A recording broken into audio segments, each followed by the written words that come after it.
Day starts usually typically at 5:30. Make myself a nice cup of Java. I take my two lovely dogs for a walk, and then sit down for a moment, catch my breath, and immediately go back in the studio and get dizzy on painting, with, especially the current projects I'm working on. Circles, a lot of circles.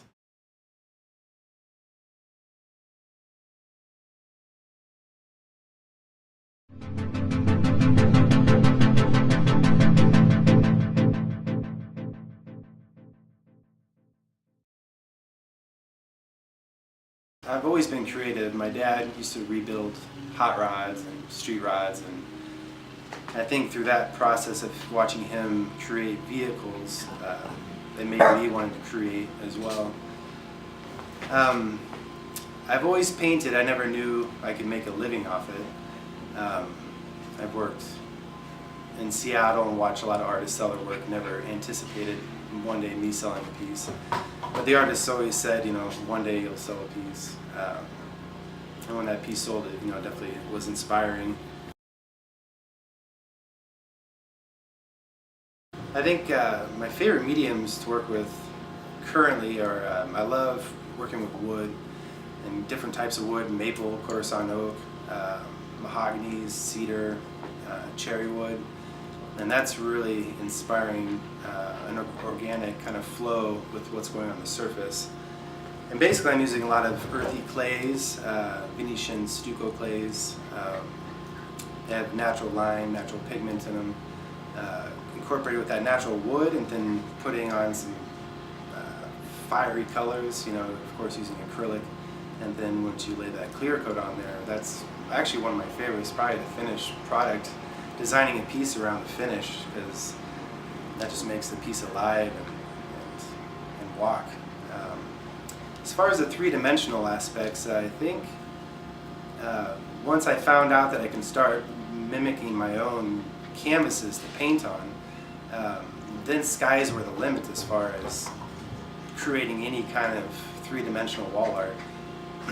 The Positive Space Show with Daniel Moeller probably was a step in the direction of the freestanding towers, because I had the panels laying on the ground and I'm looking at it and I was like, wow, this would be kind of cool connected, and that kind of fits the theme of positive space, using open space to create.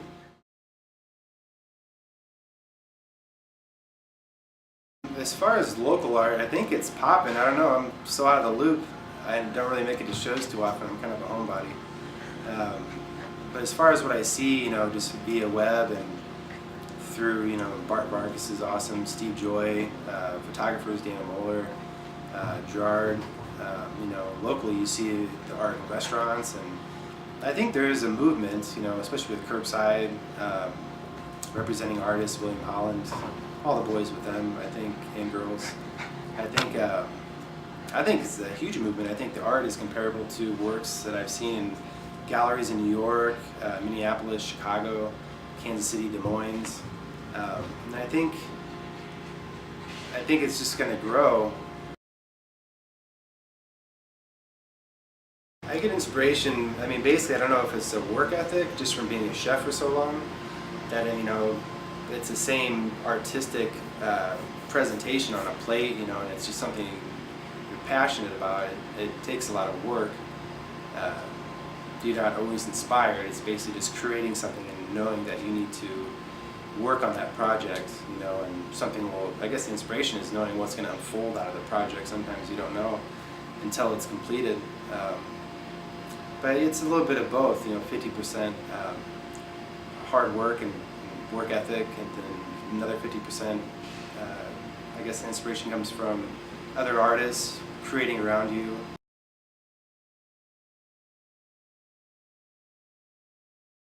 It was awesome when Adam approached me with the concept of creating, representing artists and having a theme, per month. And I was totally stoked that we had a chance to use this book that I had written poetry on when I was in the South Pacific, on a 55-foot yacht, cruising through New Zealand, Tonga, Fiji, Vanuatu, New Caledonia, and then ending up in Australia.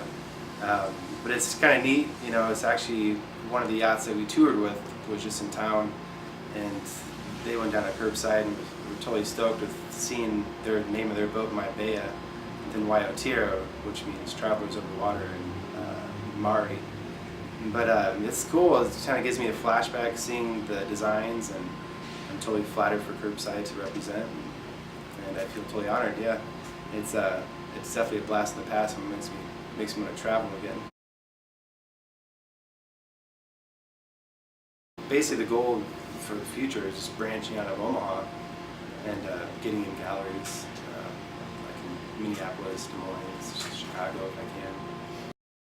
Work's I'm kind of going towards a more super minimalistic, but super busy, but minimalistic. I think that's where it's going to be going. Just very classic, natural woods, more texture oriented, fader panels, geometric shapes. I'm totally thrilled with architecture, so I'd love to incorporate work in the future for some architectural building and incorporate towers that would correspond to architectural shapes, geometric shapes. And I'm kind of digging geometric abstraction right now too. I'm kind of, you know, it's buzzing in my ear. I'm liking it. But I definitely see something in the architectural kind of format, in kind of working with architects. I think that would be awesome.